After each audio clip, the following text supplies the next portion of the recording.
Welcome back in English class.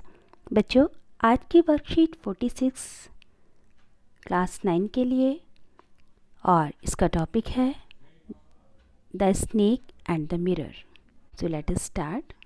The snake and the mirror is a narrative story about a bachelor homeopathic doctor who is telling his friends an incident which happened in his life।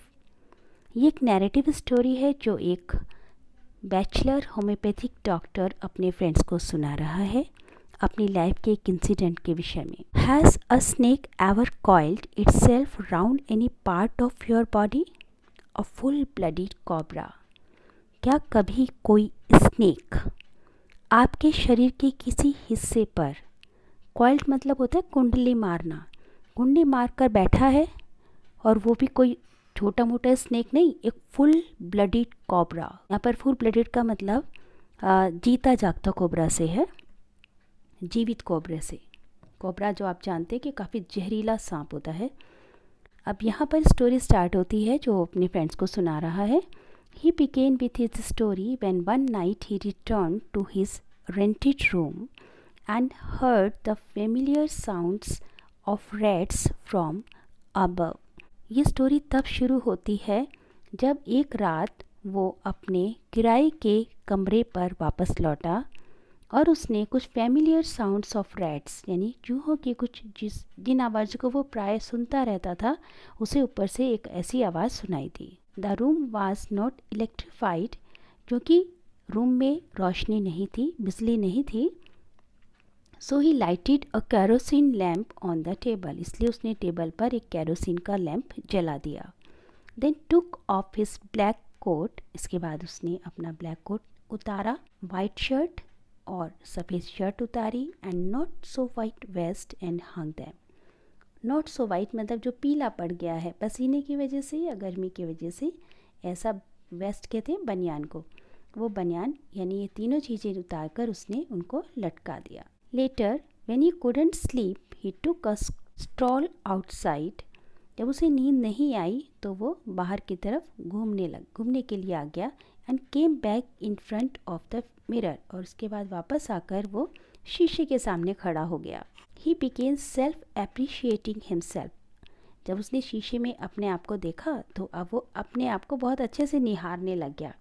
Normally होता है जब शीशा हमारे सामने आए तो हम अपने आप को बहुत ध्यान से देखते हैं और फिर अपने आप पर ही मंत्रमुग्ध हो जाते हैं। कई बार तो आपने देखा होगा कि शीशे के सामने निकले और आप एक अलग अलग से फेसेस भी बनाते हैं, अलग अलग से स्टाइल भी बनाते हैं, और अपने आप को देखकर अपनी स्माइल को देखते हैं कि मेरी ये स्माइल कैसी लग रही है, मेरा स्टाइल कैसा लग रहा है। तो आप कभी भी शीशे के आगे से गुजरे तो ऐसा हो ही नहीं सकता कि आप शीशे की तरफ ना देखें, और शीशे की तरफ देखकर केवल यहीं तक काफ़ी नहीं होता, आप अपने ऊपर ध्यान ना दें, ऐसा नहीं हो पाता। ही बिगेन सेल्फ एप्रिशिएटिंग हिमसेल्फ, उसने अपने आप को अप्रिशिएट करना शुरू किया। अप्रिशिएट मतलब अपनी तारीफ़ करना।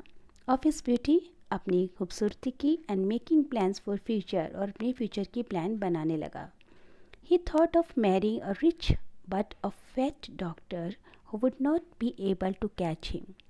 अब यहाँ पर थोड़ी सी हंसी की बात करता है वो कि अब ये यंग है और बैचलर है, तो लड़कों की जैसी कल्पनाएं होती होंगी, तो वो कैसी कल्पना कर रहा है कि वो शादी करेगा एक अमीर लड़की से, लेकिन वो जो लड़की होगी वो डॉक्टर होनी चाहिए और दूसरी वो मोटी होनी चाहिए। अब बताओ, आजकल के लड़के तो कभी भी मोटी लड़की को पसंद नहीं करेंगे, लेकिन उसकी चॉइस क्या है कि एक फैट डॉक्टर होनी चाहिए।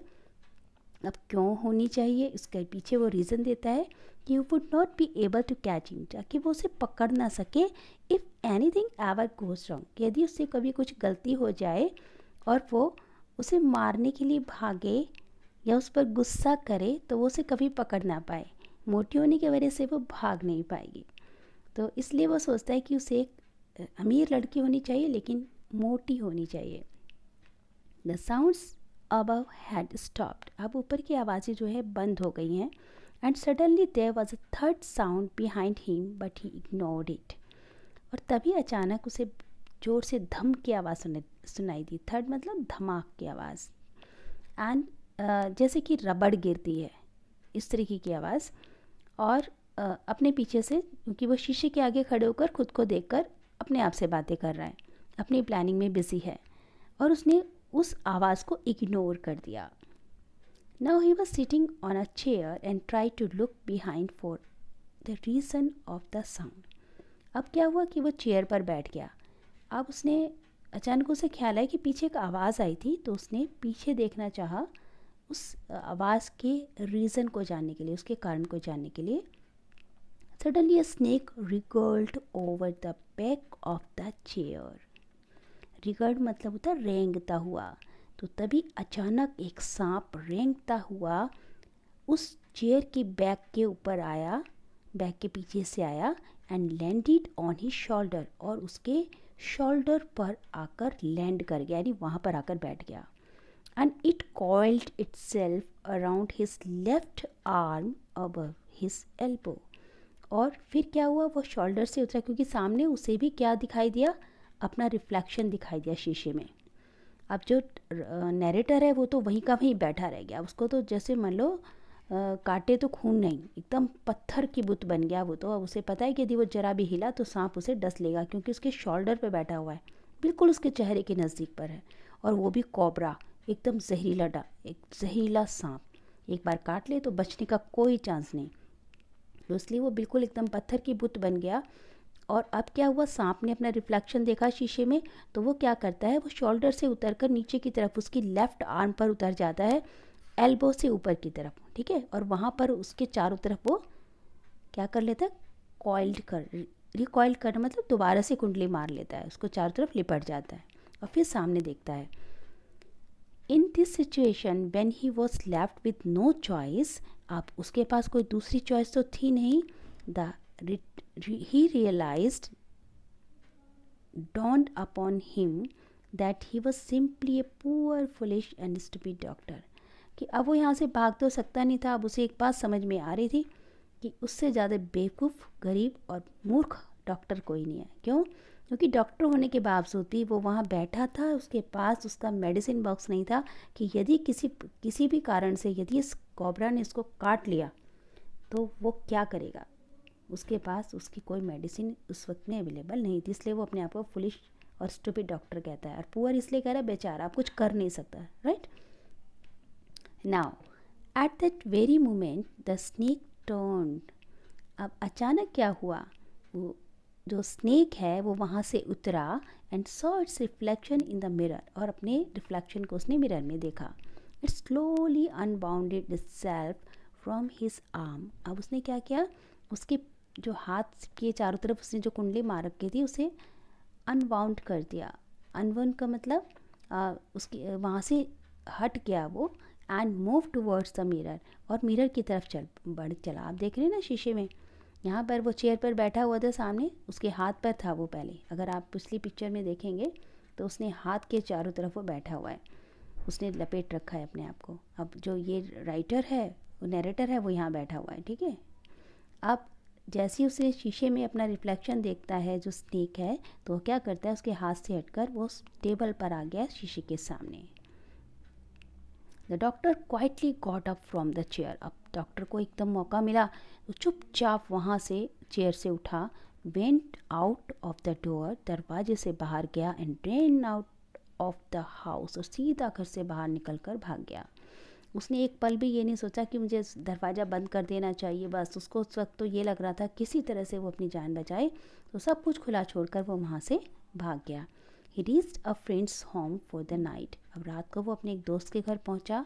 The next day when he went to collect his belongings, all he got was his vest only, everything else was stolen by some thief. अगली सुबह जब वो अपना सामान लेने के लिए उस रूम पर गया, तो वहाँ पर सिवाय उसके वेस्ट के सब कुछ चोर चुरा कर ले गया था. वेस्ट इतना गंदा था, इतना स्मेलिंग था कि उसे चोर ने भी ले जाना ठीक नहीं समझा.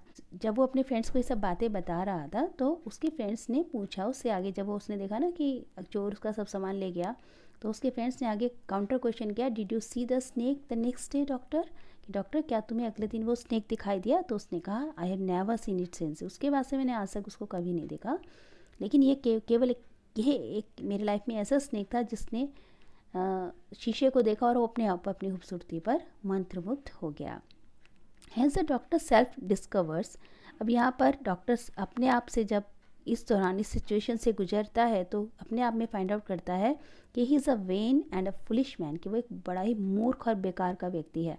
It's a moment of crisis, क्योंकि समय एक विपत्ति के समय में जब उसको सांप ने जकड़ा हुआ था, which helps him realise that he is a poor foolish and stupid, कि जो उसको हेल्प करना था, हेल्प कर मिलनी थी उसकी अपनी मेडिसिन से, वो उसके पास नहीं थी, इसलिए वो एक बेहद पुअर फुलिश और स्टूपिड डॉक्टर अपने आप को उसने महसूस किया। तो बच्चों, आई होप कि आपको स्टोरी अच्छी लगी होगी।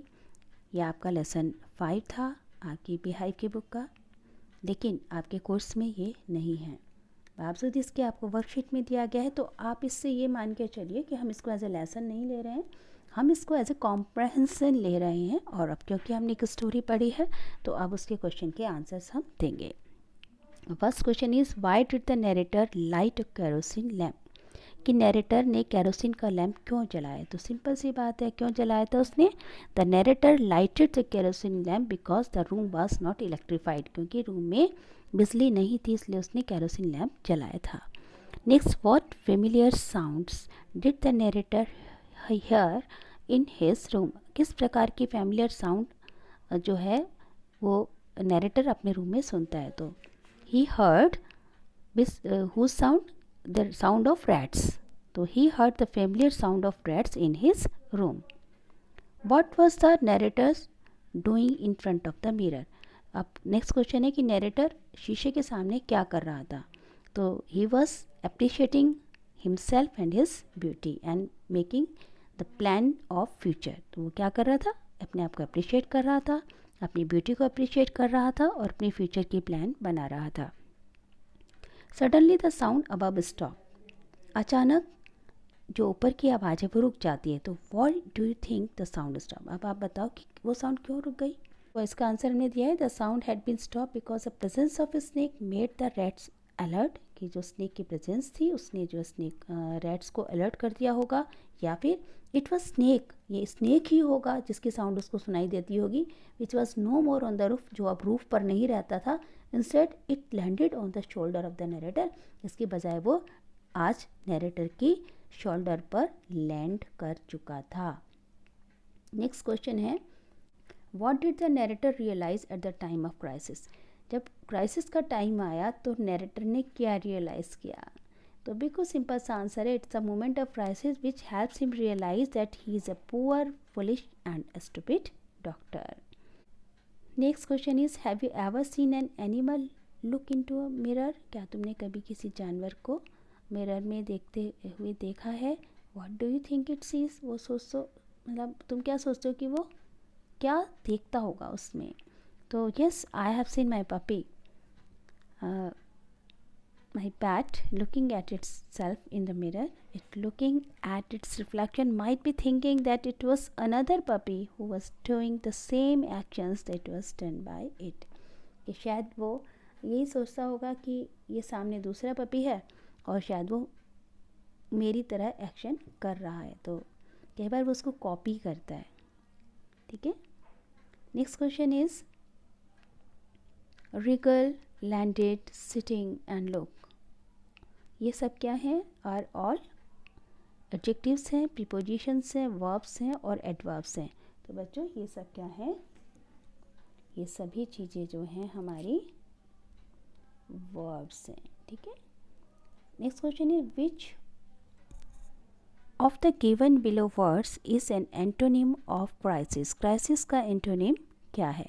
तो डिलेमा, कैलेमिटी, इमरजेंसी, ये तो सब क्राइसिस में आते हैं, तो कौन सा इसका एंटोनिम मतलब अपोजिट वर्ड, तो दैट इज़ पीस। तो बच्चों आई होप कि आपको ये स्टोरी अच्छी लगी होगी, अच्छे से समझ आ गई होगी।